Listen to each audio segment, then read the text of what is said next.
Hello world and welcome back to Abe Reviews.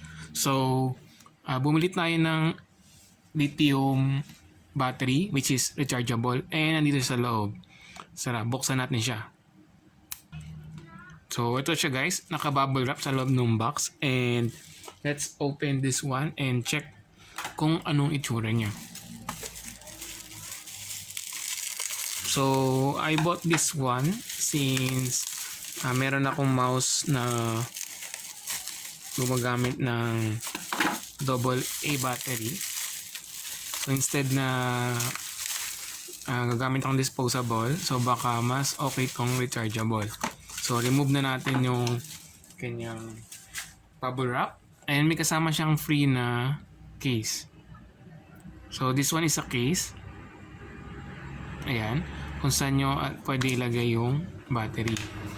And here we have the double A and the triple A. So dalawa yung binili ko. So 1.5 volts sila parehas and they are both rechargeable battery. Ayan. So sa back ng case, ito yung meron sa kanya. Ayan. So lithium na to, most likely tatagal yung buhay niya versus kaysa yung mga traditional na battery. So buksan natin siya. Naka-scotch tape. Okay. Magandang gunting. So may seal siya dito sa gilid. Buksan lang natin.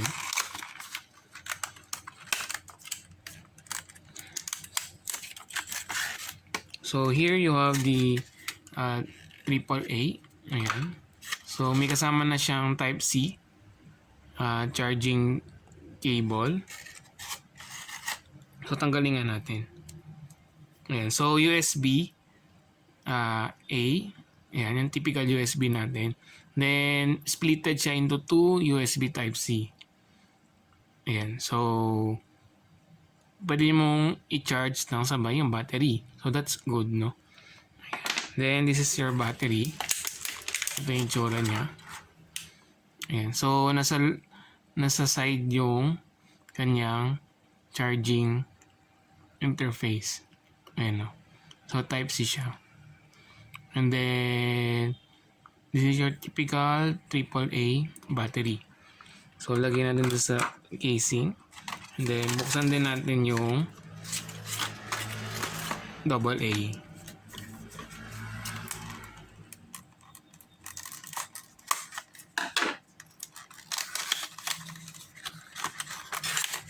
So same din, double A. Ang ano natin dito is meron din siyang USB type C na dalawang split into two. Same ng first one. Ayan, same siya ng first one. And then meron siyang rubber na kasama to organize the cable. Then ito yung ating dalawang double A. So actually yung weight niya mas magaan ng konti kaysa sa typical na double A, no? Pero hindi siya ganun, yung weight reduction is not the same, exactly the same. Kuha tayo ng double A na battery. So ito yung typical na double A. Then ito yung ating rechargeable na double A. Ayan. So yung type C interface sa taas, no? Ayan yung weight niya. Parang halos the same lang. Wala akong weighing scale eh. So feeling ko lang mas maganto ng konti pero parang same lang din naman. Ayan. So let's try to charge kung ano yung magiging itsura niya. So gagamitin ko yung charger ko na lang para medyo mahaba siya. Ayan. So kukonect ko yung type C. And check natin kung ano yung itsura pag gina-charge siya.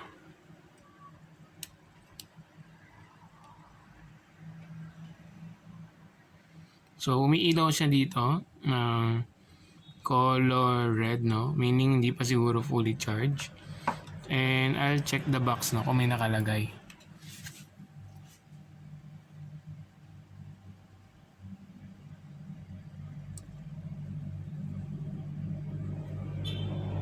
So, according dito sa box natin, ayan, so a red light will blink when charging and remain on when fully charged. One full charge will take about 1 hour. So, bale, if you're going to charge this battery, it will take 1 hour. And then, pag full charge na siya, hindi na magbi-blink yung LED light na ito. Ayan, so, try natin yung sa AAA.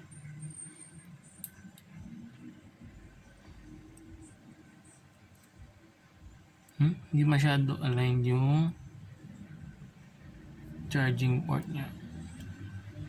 Yan. So sa AAA naman, nasa likod yung LED light niya, no? Sa likod. So ganun din, it is blinking. Ayan, so mag-stop lang siguro yung pag-blink pag full charge na siya, no? Ayan, blinking din siya. Ayan, so I'll be charging this one until mag-full charge. And then, I'll be using this one sa ating mouse. And I'll update you kung gaano katagal siya bago malobat, no? Ayan. So, if you're checking this one, dito ko siya nakuha sa Lazada. And, ito yung kanyang, ito yung nabili ko. Ito siya. Ayan.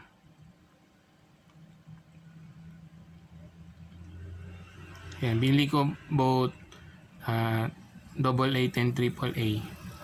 Ayan, so if you're going to look for this item, ito siya. And naka-sale siya ngayon, no?